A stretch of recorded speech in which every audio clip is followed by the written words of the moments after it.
so this is something we looked at um, right at the beginning of the third year, actually, back in August. Some percentage work. We're going to recap that basically and kind of push you on further. So similar to the fraction work we did last week, where we're kind of recapping what we knew and then pushing you on a bit with some of those killer questions. We are now moving on to percentages and pushing you on further, strengthen your percentage work even further. Okay, so this page, I wanted to show you this page just as a reminder. Everything that's on this screen you should already know. So most percentages, common percentages, can be made into equivalent fractions to make the calculation easier. So this is when we are working without a calculator. This is one of the kind of strategies we can use to solving non-calculator percentage questions, is to change the percentage into its equivalent fraction. So for example, 10% is 10 over 100, which is equivalent to 1/10. So we know that if we want to find 10% of something, we just find a tenth of it, so we divide by 10. I'm sure everyone here knows that already. So obviously 50% is a half, 25% is a quarter, 75% 3/4. Then you've got slightly more complicated ones like 33 1/3%, which is exactly 1/3 as a fraction, 66 2/3%, exactly 2/3. And then we have a few other ones. So 12.5%, that's one we're going to look at in a second. That's half of a quarter.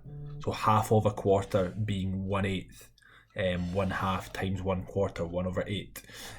So if you see 12.5%, it's often easier to think of it as 1/8 rather than find all the individual components. 1%, we should know that is 1 over 100. So if we find 1% divided by 100, that's quite easy, I think. 20%, 1/5, 5%, 1/20. So I'm just giving you this as a reminder, and I'm not telling you that you have to say. If I'm asking you to find 20% of something, I'm not telling you that you have to change it to a fifth and find 1/5 of it. I'm just saying that's one option. Okay, a lot of us, and I would include myself in this, find it easier to find start at 10% and then multiply up. In a lot of cases, it's completely up to you which kind of route you take, as long as the route is successful. Okay, so we're going to try 3 examples. Copy them down with me just now. So we're going to calculate 12.5% of 296. We're going to calculate 30% of £57, and we're going to calculate 7% of 40 litres.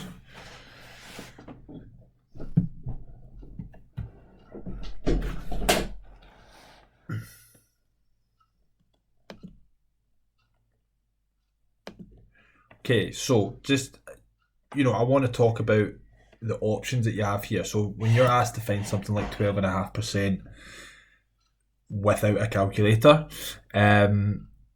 you, again, like we've just discussed, 12.5% is 1/8 as a fraction. So what would be probably the most simple thing to do is to just find 1/8 of 296. However, you don't have to go down that method. You could find 10%, find 1%, find a half of a percent, and add 10%, 1%, 1%, half a percent, and that would, come to your 12.5%. But for the purpose of this, we're going to change that to 1/8 because it is the easiest strategy to choose. So to find 1/8 of something, it's 296 divided by 8, right? Can't necessarily do that in my head, reliably. So, don't be afraid to set up a little division sum.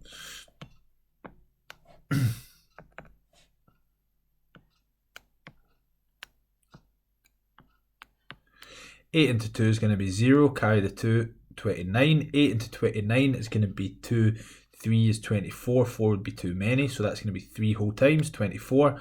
How many is left over? 5. 8 into 56, that is in the 8 times table, it is 7. So 37 becomes 12.5% of 296. And if you had found 10% to be 29.6, 1% to be 2.96 and added it all together, you would have got that same answer. But because working with decimals there, that would be quite difficult, probably a lot easier to make a mistake. So always try and choose the easiest strategy. Now, I would argue that the easiest strategy to do in B is to find 10% and then multiply that by 3. Okay, 30% is the same as 3/10. So to find 3/10 of something, you divide by 10 and multiply by 3. That's kind of the strategy that we would tend to choose. So 10% is a good place to start. So 10% is going to be 57 divided by 10. That's going to be 5.7 or £5.70 since we're in pounds here. And then 30% is that multiplied by 3.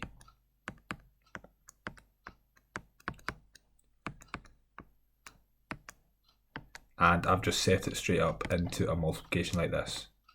Okay, 3 times 0 is going to be 0. 3 times 7, that's going to be 21. 3 times 5 is going to be 15, plus the 2 is going to be £17.10. Okay, it's not really many different ways. You know, you could have found 50% and then 20% and taken 20 away from 50, but I don't really see why you would do that. Probably there, everyone would start with 10% and multiply it by 3. Example C, 7% of 40 litres. Now, to find just a single digit percentage, we're going to have to find 1%. So your options here are find 1% and multiply that answer by 7, or find 10% and then half that to find 5%, and then get 1% and 5% plus 1 plus 1%. That's maybe a bit more complicated. Probably I think the easiest way to do is to find 1% and multiply that by 7. So 1% is going to be 40 divided by 100. Okay, 1% is 1 over 100. So 40 divided by 100, that's going to be not 4, that's going to be one step further, so it's going to be 0.4. So then to find 7%, it's fairly straightforward actually, doing it this way. 0.4 times 7.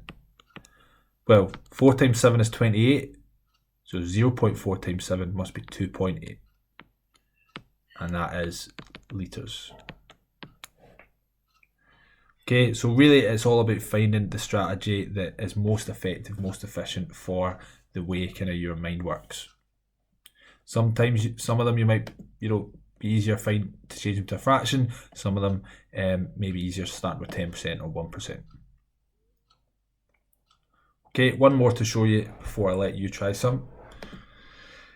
Example number 2. And this is a kind of real life context question. So find the VAT at 17.5% that is payable on a freezer costing £350. Can you copy this question in just now, please?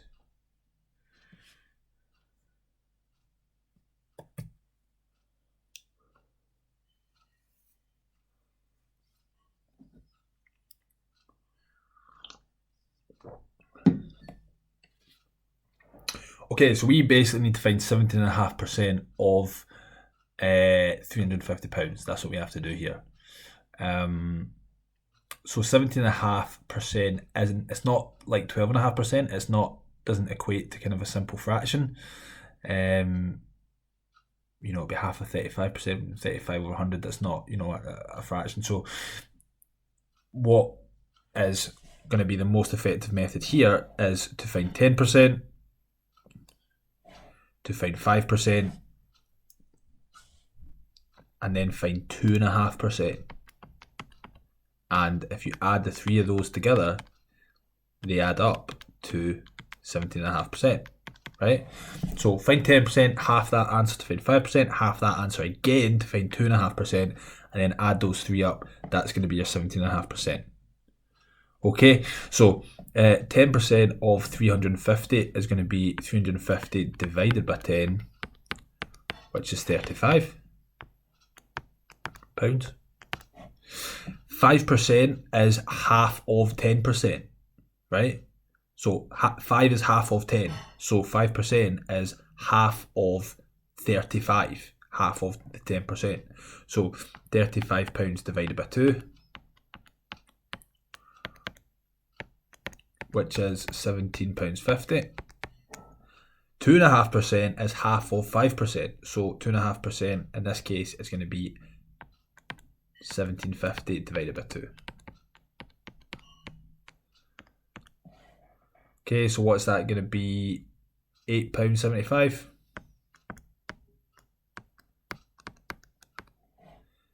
these three things can now be added together to give me my total.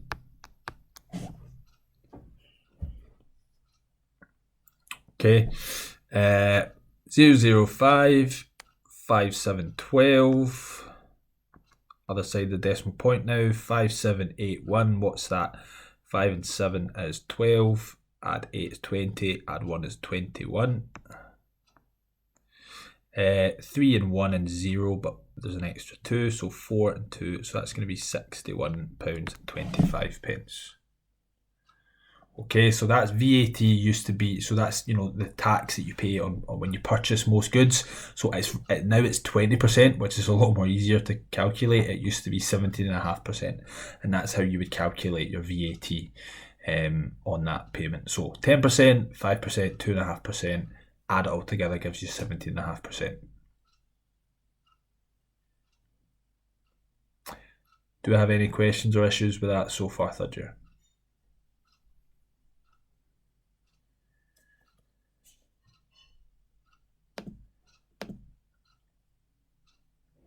Okay, I've got 3 for you to try before I let you crack on with the worksheet. So next page, your 3 to try just now. Okay, I'm giving you about 3 or 4 minutes to try these. So 20% of 145, 75% of 740, and an 8% interest on a payment of £54. Can you tell me those values, please? Go now.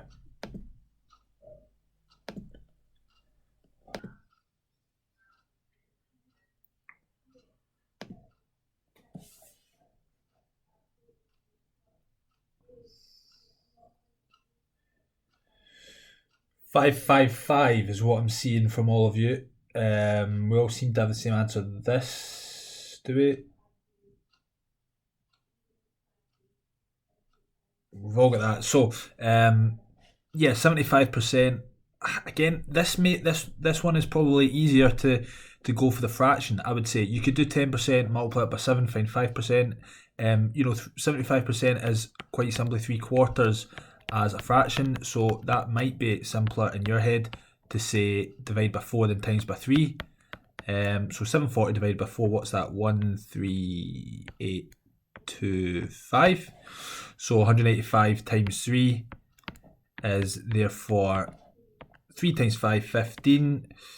Carry the 1. 3 times 8, 24. Add the 1 is 5. 3 times 2 is 3 times 1 is 3. Add the 2 is 5. So 555 is your answer there. Yes. So well done, whichever way you managed to get that. That's good.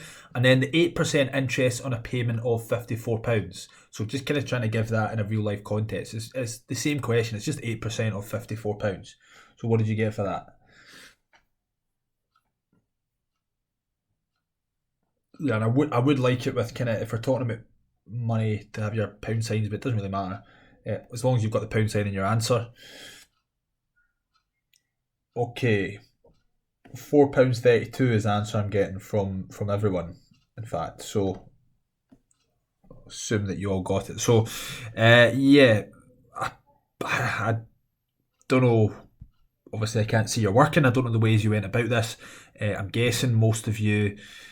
I suppose you could do 10%, find 2%, and then take that away, or you could find 1%, multiply by 8. There's a couple of different options here. 1% is probably what I would do, so divide that by 100, so that's going to be 0.54, and then 8% is going to be that times by 8.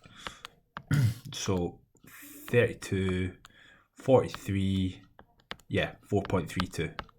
Okay, £4.32. Right, okay, well done. That's good. Glad so many of you got that successfully. You're now ready to do the worksheet for today.